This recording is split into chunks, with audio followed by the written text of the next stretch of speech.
verán esto o verán la predicación, perdón, por internet.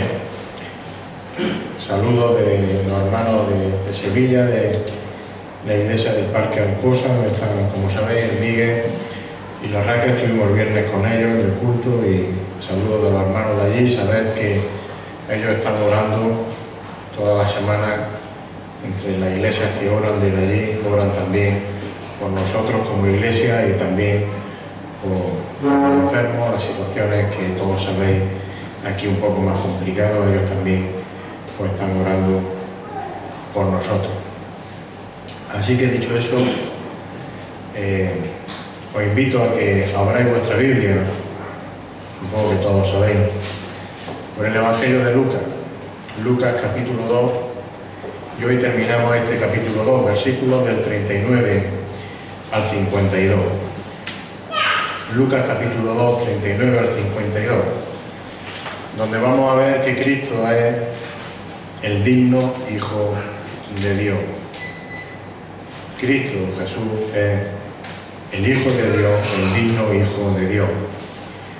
No sé si lo sabéis, seguro que lo sabéis todos. Hoy terminan los Juegos Olímpicos. Y siempre unos Juegos Olímpicos están cargados de emotivas historias sobre la vida de los deportistas. Historias de esfuerzo, historias de superación en la mayoría de ellos.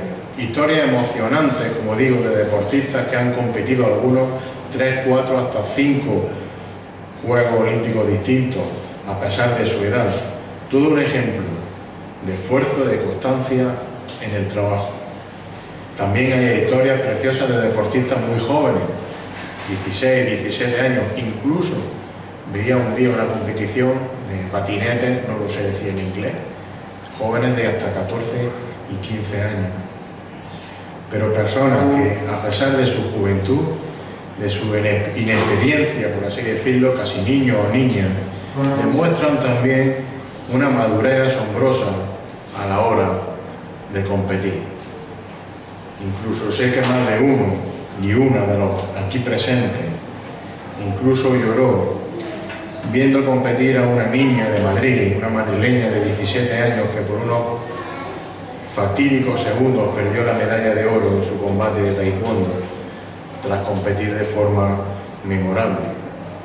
Pero fijaros, lo que más me asombró de esta muchacha y lo que más me causó admiración, Adriana Cerezo se llama, fue la entrevista que luego lo hicieron en televisión española cuando recogía o después de recoger su meritoria medalla. Esta muchacha era todo un derroche, digámoslo así, de saber estar, de responsabilidad, nada de orgullo, total humildad. Si alguien de verdad podía sentir en ese momento orgullo, y valga la redundancia, eran sus padres y su familia. Como diríamos nosotros, esta muchacha tiene las cosas claras y la cabeza muy bien amueblada, y todo ello a pesar de su edad y su juventud. Y en esta mañana vamos a ver un relato en la palabra del Señor, en este caso, evidentemente no de un deportista olímpico, aunque sí de alguien que está por encima de cualquier campeón humano. Es el relato de un niño también asombroso, un niño de 12 años llamado Jesús, un niño que, como vamos a ver en la Biblia, en la palabra de Dios, es el digno hijo de su padre, y su padre es Dios. Un niño que, como digo, con 12 años ya sabía quién era, sabía cuál era su tarea, sabía cuál era su misión en la vida y tenía claro a quién obedecía. Vamos a ver, como he dicho al principio, que Cristo Jesús es el digno Hijo de Dios. Así que vayamos a Lucas capítulo 2, versículo 39 al 52. Dice así la palabra del Señor: que habiendo ellos cumplido con todo, conforme a la ley del Señor, se volvieron a Galilea, a su ciudad Nazaret. Y el niño crecía y se fortalecía, llenándose de sabiduría, y la gracia de Dios estaba sobre él. Sus padres acostumbraban ir a Jerusalén todos los años a la fiesta de la Pascua, y cuando cumplió 12 años, subieron allá conforme a la costumbre de la fiesta. Y al regresar ellos, después de haber pasado todos los días de la fiesta, el niño Jesús se quedó en Jerusalén sin que lo supieran sus padres. Y suponiendo que iba en la caravana, anduvieron camino de un día y comenzaron a buscarle entre los familiares y conocidos. Al no hallarle, volvieron a Jerusalén buscándole. Y aconteció, versículo 46, que después de 3 días le hallaron en el templo, sentado en medio de los maestros, escuchándolos y haciéndoles preguntas. Y todos los que le oían estaban asombrados de su entendimiento y de su respuesta. Cuando sus padres le vieron, se quedaron maravillados. Y su madre le dijo: hijo, ¿por qué nos has tratado de esta manera? Mira, tu padre y yo te hemos estado buscando llenos de angustia. Versículo 49, y esta es la clave de este texto, de este párrafo. Entonces él les dijo: ¿por qué me buscabais? ¿Acaso no sabíais que me era necesario estar en la casa de mi padre? Pero ellos no entendieron las palabras que él les había dicho. Versículo 51, descendió con ellos y vino a Nazaret y continuó sujeto a ellos. Y su madre atesoraba todas estas cosas en su corazón. Y Jesús, versículo 52, crecía en sabiduría, en estatura y en gracia para con Dios y los hombres. Que el Señor bendiga su palabra entre nosotros en esta mañana. Mirad, ningún niño prodigio de la historia, por supuesto ningún joven héroe de la Olimpiada, puede compararse con las capacidades infinitas de este niño que fue Dios mismo encarnado, Dios mismo hecho hombre. En estos versículos que acabamos de leer encontramos, fijaros, el único relato registrado en los evangelios acerca de la infancia de Jesús. Lucas escribe las propias palabras de Jesús por las cuales él mismo se declara ser hijo de Dios y por tanto se declara como Dios mismo. Lucas, recordad, ya había escrito también aquellas palabras del ángel Gabriel a María en las que dejaba claro que este niño era el Hijo de Dios. Lucas 1:35, respondiendo el ángel le dijo: el Espíritu Santo vendrá sobre ti y el poder del Altísimo te cubrirá con su sombra. Por eso el santo niño que nacerá será llamado Hijo de Dios. Y como hemos leído, a los 12 años Jesús ya tenía comprensión de quién era y por tanto comprendía, sabía cuál era su naturaleza y su misión. Jesús era el Hijo de Dios, era Dios. Y como ese digno Hijo de Dios vino a cumplir la voluntad de su Padre, del Padre Dios. Quizá estos versículos, así, si los leemos de corrido, pueden parecer una historia intrascendente o una historia sin mucha importancia. Pueden parecer el relato de un jovencito de 12 años que, como cualquier otro muchacho de esa edad, le hace pasar un mal rato a sus padres, como digo, en su adolescencia. Pero ni mucho menos es un relato sin importancia, porque son las únicas palabras registradas de Jesús antes de iniciar su ministerio público. Fijémonos por la respuesta de Jesús a María y a José en el versículo 49, que su identidad como Hijo de Dios no es algo que él conoció o no es algo que él asumió cuando comenzó su ministerio público a los 30 años. Como vemos, ya desde niño, en este caso 18 años antes de comenzar su ministerio público, Jesús ya declara con total conocimiento y responsabilidad cuál era su verdadera identidad. Jesús es el Hijo de Dios, el digno Hijo de Dios. Pero antes de adentrarnos en este pasaje que hemos leído en Lucas, es necesario hacer una observación. Mirad, en el versículo 39 Lucas dice que habiendo ellos cumplido con todo conforme a la ley del Señor, se volvieron a Galilea, a su ciudad de Nazaret. Entre este versículo 39 y la escena anterior, acordaros esa escena de la presentación del niño Jesús en el templo, aquellos testimonios de Simeón y de Ana, hay un espacio de tiempo que Lucas no nos está narrando, pero un espacio de tiempo que sí encontramos escrito, narrado en el Evangelio de Mateo, concretamente en el capítulo 2 de Mateo. Entre ese encuentro, por tanto, entre Simeón y Ana y el regreso ahora a Nazaret, Mateo nos revela varios episodios como todos recordaréis, la visita de los magos, Mateo capítulo 2, versículos del 1 al 12. Después acordaros que huyeron a Egipto para escapar de la ira de Herodes, versículos 13 al 15 de Mateo 2. Una ira, la de Herodes, que le llevó a realizar aquella brutal matanza de los niños varones en Belén, versículos 16 al 18 de Mateo 2. Y entonces fue cuando, tras la muerte de Herodes, cuando José y María regresaron con el niño a Nazaret, Mateo capítulo 2, versículos 19 al 23. Creo que con este capítulo 2 de Mateo abarcamos ese periodo de tiempo, esos 12 años que hay entre medio, o ese tiempo hasta que volvieron, a Nazaret.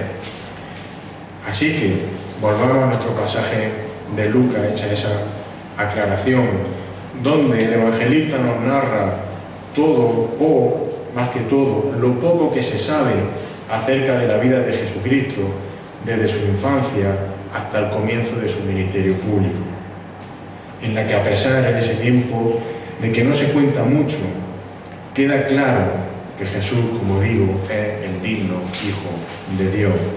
Vamos a dividir el texto en tres partes. Versículo 40.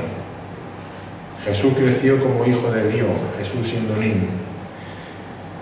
Luego versículos 41 al 51, la segunda parte, el Hijo de Dios se hace hombre, por así decirlo.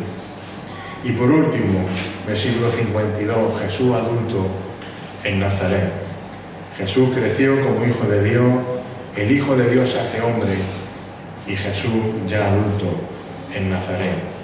Así que volvemos al versículo 40. Jesús creció como Hijo de Dios. Dice la palabra que el niño crecía, versículo 40, y se fortalecía, llenándose de sabiduría, y la gracia de Dios estaba sobre él. Como digo, ya estamos diciendo, no encontramos en la Biblia muchos datos sobre la infancia de Jesús, aunque existen muchas historias y existen fábulas que podemos definir incluso como apócrifas, y por tanto no debemos hacerle mucho caso sobre la vida de Jesús siendo niño. Esto es lo que dice la Biblia, el resto no tenemos que hacerle mucho caso. Lo que sí dice Lucas, y está claro, es que el niño crecía. El niño crecía, lo cual demuestra que Jesús era totalmente humano. Jesús creció y Jesús se desarrolló física y mentalmente como lo hace cualquier niño. Ahora bien, con una sola y fundamental, básica, importantísima diferencia: Jesús creció sin estar afectado por el pecado. Sigue diciendo Lucas que se fortalecía, llenándose de sabiduría. El fortalecerse, fijaros, y el llenarse de sabiduría son dos cosas que iban unidas, iban de la mano en el crecimiento de Jesús. Evidentemente, al crecer sin estar afectado por el pecado, como hemos dicho, eso haría que su fortaleza y su salud física tendría que ser, como diríamos nosotros, envidiable, perfecta, de una salud de roble. Pero el énfasis principal de Lucas aquí no está precisamente en el crecimiento físico de Jesús, sino en su desarrollo espiritual. Jesús crecía y se hacía cada vez más fuerte o lleno de sabiduría, en una sabiduría que proviene de lo alto. Es decir, Jesús desde niño crecía en el conocimiento y en la sabiduría de Dios. Jesús crecía en la mente, o tenía la mente de Dios. Y fijaros, Jesús no poseía todo ese conocimiento siendo un bebé o un niño pequeño de meses. Pero lo que sí vemos en el texto es que para cuando tuvo esta edad de 12 años, Jesús había alcanzado la plenitud de la sabiduría divina. Porque, como sabemos, Cristo en su encarnación, como vemos en Filipenses capítulo 2, se despojó a sí mismo, no consideró el ser igual a Dios, se hizo semejante a los hombres, leemos en Filipenses 2. Es decir, ¿qué quiere decir todo eso? Que Cristo, con total humildad, cedió, aparcó o no utilizó todos sus atributos divinos. Es el mismo Dios, fijaros, a través de su Santo Espíritu, el que de forma gradual y en su momento le fue revelando ese entendimiento y sabiduría de lo alto a Jesús, para que llegado a esos 12 años entendiese completamente su verdadera identidad y misión. Así que Cristo es el digno Hijo de Dios que fue enviado como Salvador y Redentor. Y no solo es que Jesús fue lleno con la sabiduría de Dios, sino que dice el texto que también la gracia de Dios estaba sobre él. El evangelista Juan describe a Jesús en Juan 1,14 como lleno de gracia. Dice allí, el Verbo se hizo carne, Juan 1,14, y habitó entre nosotros y vimos su gloria, gloria como del unigénito del Padre, lleno de gracia y de verdad. Y por supuesto, esta gracia que aquí se menciona en Lucas y también en Juan, no es la gracia salvadora y redentora que Dios da a los pecadores, que Dios nos ha dado a nosotros para arrepentimiento y salvación. Evidentemente Jesús no necesitaba esa gracia, lo hemos dicho antes. Jesús no tenía pecado. En realidad esta gracia de la cual Jesús estaba lleno se refiere al favor de Dios hacia su Hijo amado. Acordémonos del momento en el que Jesús es bautizado y Dios declara que se complace ¿en quién? En su Hijo. Es decir, su gracia estaba sobre él, o Dios derrama su gracia sobre él. Lucas 3:22, el Espíritu Santo descendió sobre él en forma corporal, como una paloma, y vino una voz del cielo que decía, tú eres mi Hijo amado, en ti me he complacido, sobre ti pongo mi gracia, a ti te lleno de gracia, en ti me he complacido, dice el Padre.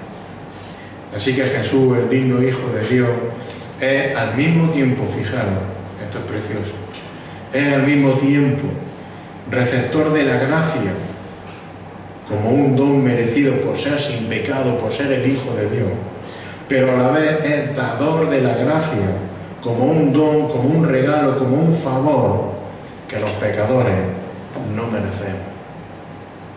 Jesús, el digno Hijo de Dios, fue llenándose de sabiduría, fue llenándose de gracia de Dios, de tal manera que a los 12 años tenía una comprensión total de su verdadera identidad. Es el digno Hijo de Dios.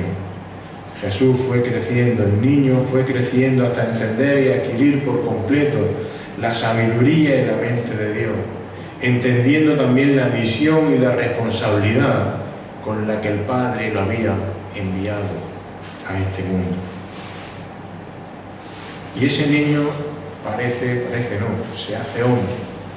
Versículos 41 al 51. El Hijo de Dios se hace hombre. Dice el versículo 41, sus padres acostumbraban a ir a Jerusalén todos los años a la fiesta de la Pascua. Y cuando cumplió 12 años, subieron allá conforme a la costumbre de la fiesta. Y al regresar a ellos, después de haber pasado todos los días de la fiesta, el niño Jesús se quedó en Jerusalén sin que lo supieran sus padres. Y suponiendo que iba la caravana, anduvieron camino de un día y comenzaron a buscarle entre los familiares y conocidos. Al no hallarle, volvieron a Jerusalén buscándole. Y aconteció que después de 3 días, le hallaron en el templo sentado en medio de los maestros, escuchándolo y haciéndoles preguntas. Y todos los que le oían estaban asombrados de su entendimiento y de sus respuestas. Y cuando sus padres le vieron, se quedaron maravillados. Y su madre le dijo, hijo, ¿por qué nos has tratado de esta manera? Mira, tu padre y yo te hemos estado buscando llenos de angustia. Y entonces él les dijo, ¿por qué me buscabais? ¿Acaso no sabíais que me era necesario estar en la casa de mi padre? Pero ellos no entendieron las palabras que él les había dicho. y descendió con ellos y vino a Nazaret y continuó sujeto a ellos. Y su madre atesoraba todas estas cosas en su corazón. Estamos en un momento especial, podemos decir crucial, en la vida de cualquier niño judío de la época. Han pasado 12 años desde la presentación de Jesús en el templo, por lo cual se encuentra en el borde de la edad adulta, momento en el que Jesús, como ya hemos dicho antes, es plenamente ya consciente de su identidad como Hijo de Dios. José y María, como hemos visto a lo largo del Evangelio de Lucas, un matrimonio devoto, un matrimonio fiel al Señor, pues como ese matrimonio fiel han ido a Jerusalén como todos los años para la fiesta de la Pascua. Recordemos que en esta fiesta, por mandato de Dios, se celebra la liberación por parte del Señor de la esclavitud del pueblo de Israel de Egipto. Y la Pascua, junto con Pentecostés, junto con la fiesta de los tabernáculos, eran las tres grandes fiestas anuales para Israel. Estaba el día de la Pascua, al cual le seguían otros 7 días de fiesta, conocidos como los panes sin levadura. Y aunque la fiesta, como digo, de la Pascua era solo un día, al estar seguidos esos 7 panes sin levadura, se formaban 8 días en conjunto de fiesta, los cuales llegaron a tomar el nombre completo como de la Pascua. Es como nosotros tenemos el Jueves Santo, pero toda la semana le decimos Semana Santa, algo así parecido. Y estaba establecido que todos los hombres judíos debían asistir a estas 3 fiestas principales que hemos mencionado: la Pascua, Pentecostés y los tabernáculos. Éxodo 23, 17. 3 veces al año se presentarán todos sus varones delante del Señor Dios.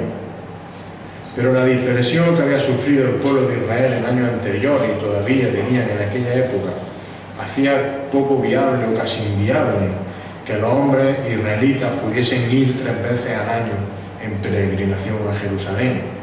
No tenían los coches, ni los aviones, ni los medios que hay ahora, por lo que la mayoría de los hombres judíos iban solo a Jerusalén para la Pascua. Y aunque vemos que José y María obedecían todos los años y se hacían los 130 kilómetros de viaje en caravana desde Nazaret a Jerusalén para la Pascua, ese año la fiesta era especial para Jesús. Como decíamos antes, los niños judíos eran declarados adultos y por tanto eran declarados responsables ante la ley de Dios a los 13 años. Hacían una fiesta, una ceremonia conocida como Bar Mitzvah en hebreo, y a partir de ese día se les consideraba adultos. Y por tanto, fijaros, las 2 últimas Pascuas, y sobre todo la última Pascua antes de esos 13 años, era de vital importancia para la preparación y para la instrucción de los niños ante su nueva responsabilidad delante de la ley de Dios como adultos a partir del año siguiente. El caso es que cuando después de estar en Jerusalén todo el tiempo de la Pascua, al regresar a Nazaret, vemos en el versículo 43 que el niño Jesús decide quedarse en Jerusalén sin que lo sepan sus padres. Ellos pensaban que el niño estaba entre el resto de las personas de aquella caravana con las que hacían el camino en compañía, es decir, familiares, vecinos, amigos de la zona de Nazaret, que por seguridad hacían ese viaje juntos. Y por eso no lo echaron en falta durante el primer día de camino, porque era una caravana, una compañía familiar. Probablemente cuando fuesen a dormir es cuando vieron o echaron en falta que Jesús no estaba. Así que al día siguiente deshacen el camino, vuelven a buscar al niño a Jerusalén. Un día de camino hacia Nazaret, otro día de camino de vuelta hacia Jerusalén, así que al tercer día ya están otra vez en Jerusalén buscando a Jesús. Puede parecer que Jesús estaba desobedeciendo a sus padres. Puede parecer que sus padres eran imprudentes e irresponsables con el niño. Pero fijaros, la verdad es que no fue ninguna de esas 2 cosas. En realidad Jesús no estaba desobedeciendo a su Padre, sino que en ese momento nos encontramos en un punto de inflexión en la vida de Jesús. Había llegado el momento en el que Jesús estaba pasando de ser un niño responsable y obediente ante sus padres terrenales a ser un niño casi hombre, responsable y obediente delante de Dios, su verdadero Padre. Bueno, al final José y María, versículo 46, encuentran a Jesús en el templo y lo encuentran sentado entre los maestros, escuchándolo y haciéndole preguntas. Y fijaros, esto es un detalle importante. Esta era la manera en la que se enseñaba y la manera en la que se aprendía en Israel. Los maestros se sentaban con los alumnos, con los estudiantes a su alrededor, y estos escuchaban y preguntaban para aprender. En aquellos días de la Pascua, seguro que los mejores maestros de la ley estaban en Jerusalén. Iban casi todos los hombres, seguro que iban los maestros más importantes. Y Jesús, antes de volver a Nazaret, vio la oportunidad de escuchar y de aprender de los mejores maestros de Israel.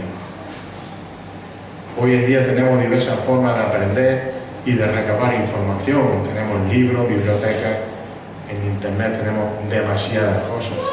Tenemos que aprender a discernir de dónde cogemos información. Pero en aquel tiempo y aquella cultura, esa era la manera de enseñar y aprender. Y así quería seguir aprendiendo Jesús. Así enseña Pablo, o así enseñaba Pablo. Así enseñó también luego el mismo Jesús a sus discípulos. Hoy, como en este caso el alumno, sabemos que luego fue maestro. Y así enseñaba él, haciendo preguntas, respondiendo preguntas a los que iban a escucharle. Era necesario sentarse a estudiar y aprender. No les llegaba el conocimiento por ciencia infusa. Gastaban tiempo en aprender. Ellos tenían esta forma, este método. Como digo, nosotros podemos tener otro. Bueno, dice Lucas que cuando lo encontraron, niño, dice que José y María se quedaron maravillados, sorprendidos. Y como muchos estaban maravillados, sorprendidos por las preguntas que hacía Jesús, podríamos estar pensando que José y María estaban también maravillados o sorprendidos por esas preguntas y respuestas de Jesús ante los maestros. Pero en realidad estaban sorprendidos por la tranquilidad con la que el niño se encontraba en el templo. Lo lógico, lo que los padres estaban esperando, era un niño de 12 años perdido, es decir, nervioso, atemorizado, probablemente desesperado por encontrar a sus padres entre toda la multitud. Y lo que se encontraron era Jesús tranquilamente en el templo, escuchando, dialogando con los maestros de la ley, aprendiendo, estudiando. Y José y María no entendían por qué Jesús había hecho esto. 48, cuando sus padres le vieron, se quedaron maravillados, sorprendidos, y su madre le dijo: ¿y cómo puedes estar tan tranquilo? Le dijo: ¿por qué no has tratado de esta manera? Mira, tu padre y yo te hemos estado buscando llenos de angustia. Y yo añadiría: ¿y tú ahí? Como si nada, tan tranquilo. Este no era el comportamiento normal de Jesús. Desde luego su intención, la de Jesús, no era hacer un daño o desobedecer a José y a María. Lo que Jesús estaba haciendo era mostrar claramente que era necesario romper con su familia terrenal para hacer la obra y hacer el ministerio que le había encomendado su Padre Celestial. Jesús, lo hemos dicho, es el digno Hijo de Dios. Él mismo dijo en Juan 6:38: porque he descendido del cielo no para hacer mi voluntad, sino ¿para qué? Sino la voluntad del que me envió. Y fijaros que esa ruptura familiar no se produjo totalmente hasta 18 años más tarde, ya se hace evidente en este momento de la vida de Jesús. Y ante la pregunta lógica de una madre preocupada del versículo 48, ¿por qué no hace esto? ¿Qué ha pasado? Vemos la respuesta de Jesús que deja claro quién es verdaderamente y cuál es su propósito al venir a este mundo.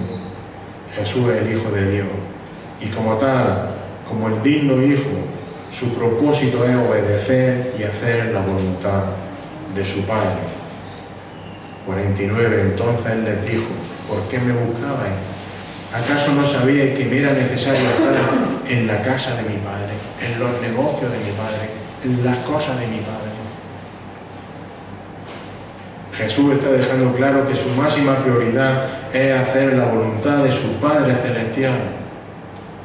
Porque Jesús, en definitiva, no era el Hijo de José y María, sino que era y es el eterno Hijo de Dios, el cual bajó del cielo y por tanto está bajo la autoridad de su Padre Celestial y no de sus padres terrenales. Lo acabamos de leer, Juan 6:38.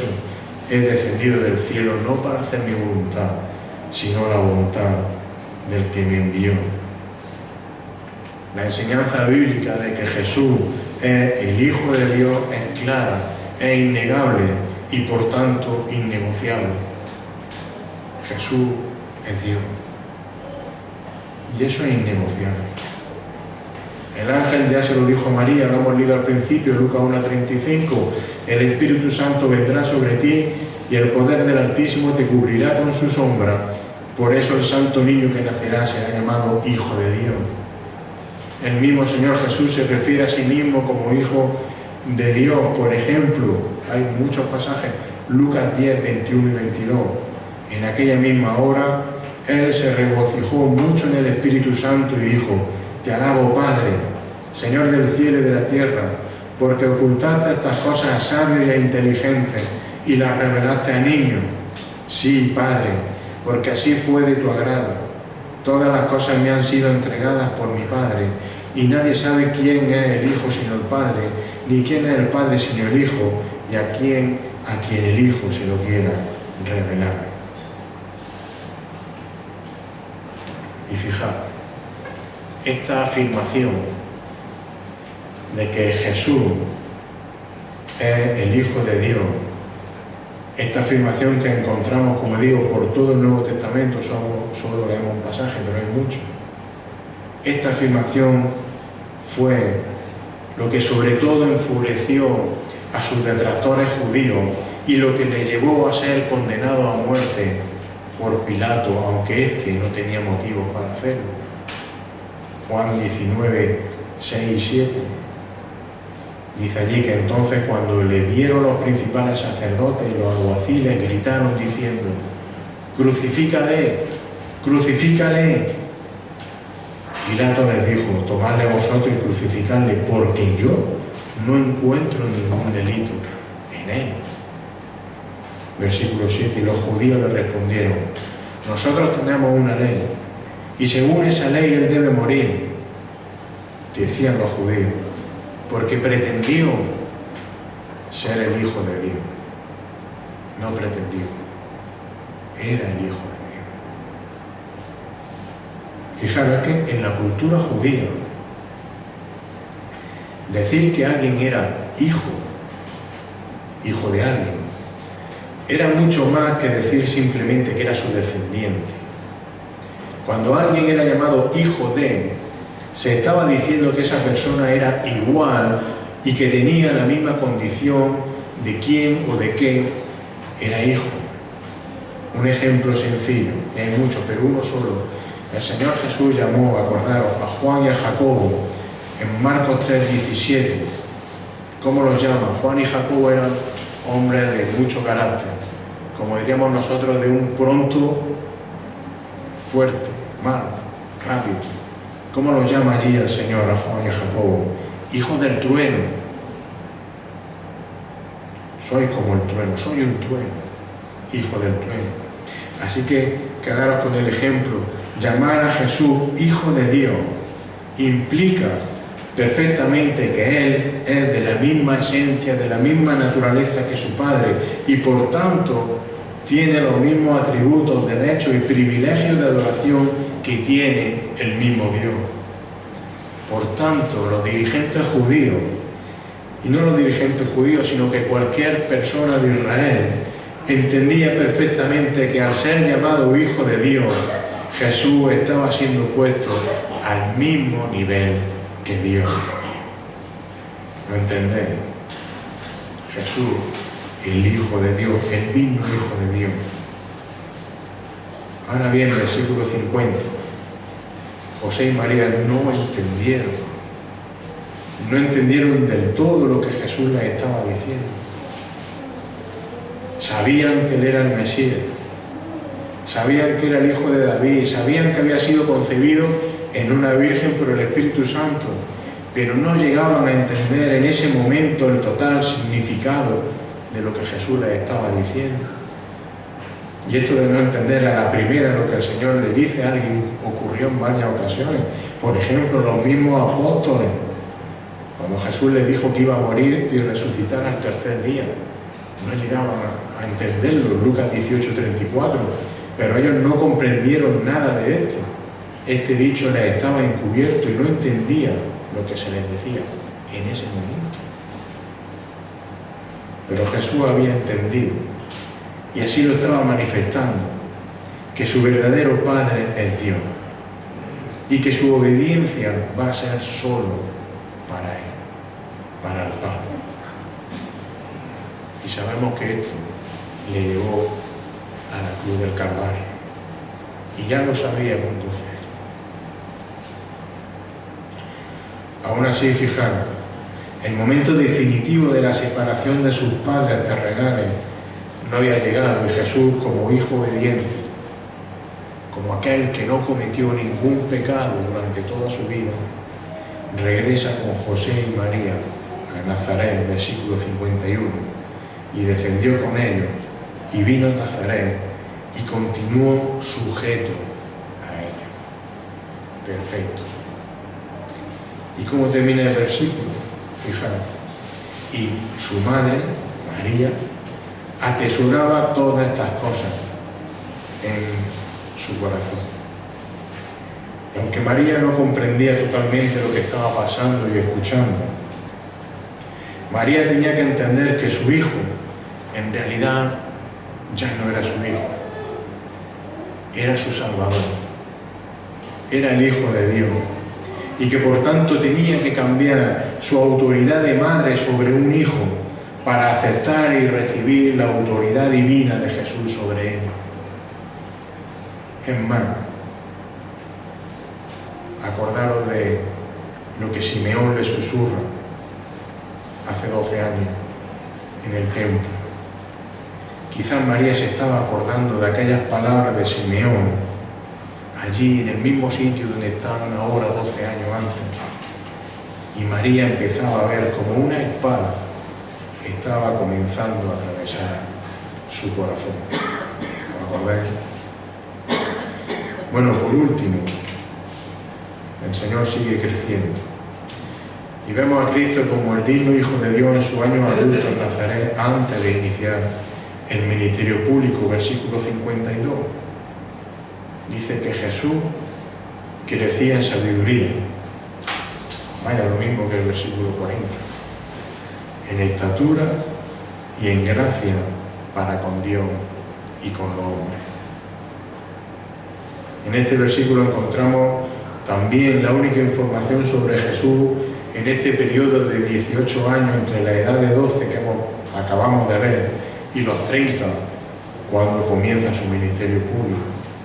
Y al igual que en sus primeros años de niñez, como digo, versículo 40, Jesús seguía creciendo, es decir, seguía avanzando, seguía progresando, seguía aumentando tanto en sabiduría y gracia de Dios, como también físicamente. Jesús crecía en sabiduría a medida que aumentaba su comprensión de quién era de verdad y para qué lo había enviado al mundo su Padre celestial. Claro que crecía, si su sabiduría es infinita, no tiene fin, no termina de aprender. Pero igualmente crecía físicamente en estatura, dice el texto, y crecía espiritualmente en gracia para con Dios y con los hombres. Y ese crecimiento espiritual, en gracia, seguro que fue forjado, seguro que estaba sustentado en su victoria sobre el pecado, en su victoria sobre el continuo ataque de tentación que sufrió a lo largo de su vida, por lo cual se convirtió en el Cordero perfecto, que no cometió pecado. Por eso dice Hebreos 4:15, porque no tenemos un sumo sacerdote que no pueda compadecerse de nuestra flaqueza, sino uno que ha sido tentado en todo como nosotros, pero sin pecado. Crecía y crecía en gracia. Ahora bien, la pregunta, y con esto casi acabamos. La pregunta, y a mí, que sabéis que soy muchas veces, o demasiadas veces, de mente cuadriculada, como se dice, 2 por 2 son 4, y que busco siempre el camino más fácil, más recto, el que no tiene curva, la línea recta. La pregunta que nos puede surgir es ¿por qué Jesús tuvo que vivir todos esos años? ¿Por qué tuvo que crecer en sabiduría, estatura y gracia cuando, siendo Él el Dios Todopoderoso, el Dios soberano, podía venir simplemente a la tierra en un instante, morir como sustituto por el pecado, resucitar entre los muertos y volver a ascender al cielo? ¿Por qué un proceso de 30 años? ¿Por qué?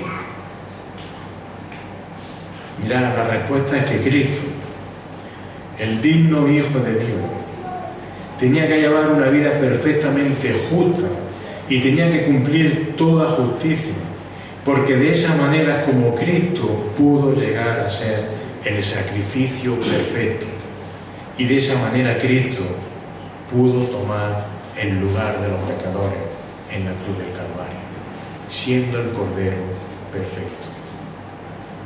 Dice 1 de Pedro 3:18, porque también Cristo murió por los pecados una sola vez. ¿Quién? Dice allí Pedro, el justo por los injustos, para llevarnos a Dios, muerto en la carne, pero vivificado en el Espíritu. Y es que fijaros, Jesús no solo cargó con los pecados de los creyentes, sino que también Dios le imputó a los creyentes la justicia que Él, que Cristo, había demostrado durante sus 30 años de vida. Dicho de otro modo, Dios trató a Cristo como si hubiese vivido nuestras vidas de pecado, y lo trató allí en la cruz, sacrificando. Y sin embargo, y esta es la gracia de Dios, a nosotros, a los creyentes, Dios nos trata como si hubiéramos llevado la vida perfectamente justa y sin pecado del digno Hijo de Dios. Gracia perfecta, gracia sublime, como cantamos. Jesús, el digno Hijo de Dios, vivió de manera perfectamente justa desde la infancia hasta la edad adulta, con el fin de que precisamente su vida justa pudiera imputarse, regalarse, colocarse, ponerse en la vida de los creyentes, en tu vida y en la mía. Y por eso somos salvos. Así que Jesús creció en sabiduría, Jesús creció en estatura y en gracia, para cumplir el propósito que el Padre tenía para él. ¿Y cuál era ese propósito? Juan 6:40. Y con estas palabras terminamos. Palabra del Señor Jesús. Para esto vino. Escuchémosla bien. Porque esta es la voluntad de mi Padre, dice el Señor Jesús. Que todo aquel que ve al Hijo y que cree en Él que viene el arrepentimiento en él. Esa es la voluntad del Padre, tenga vida eterna. ¿Y cuál es la promesa del Señor? Termina el versículo: y yo mismo lo resucitaré en el día final. Para esto creció el Señor Jesús, en sabiduría, en estatura y en gracia durante 30 años, para que todo aquel que cree en Él tenga vida eterna y será resucitado por Él mismo el día final. Que el Señor bendiga su palabra en esta mañana. Señor, te damos gracias, porque una vez más al abrir tu palabra, Señor, encontramos como tú, Señor, en total obediencia al Padre, viniste a cumplir este plan perfecto que Dios había diseñado desde antes de la fundación del mundo. Señor, que su Hijo unigénito, el Hijo perfecto, el digno Hijo de Dios, tenía que morir en la cruz del Calvario. Señor, para que nosotros, hombres pecadores indignos, Señor, merecedores de la muerte eterna, pudiésemos ser justificados, pudiésemos recibir,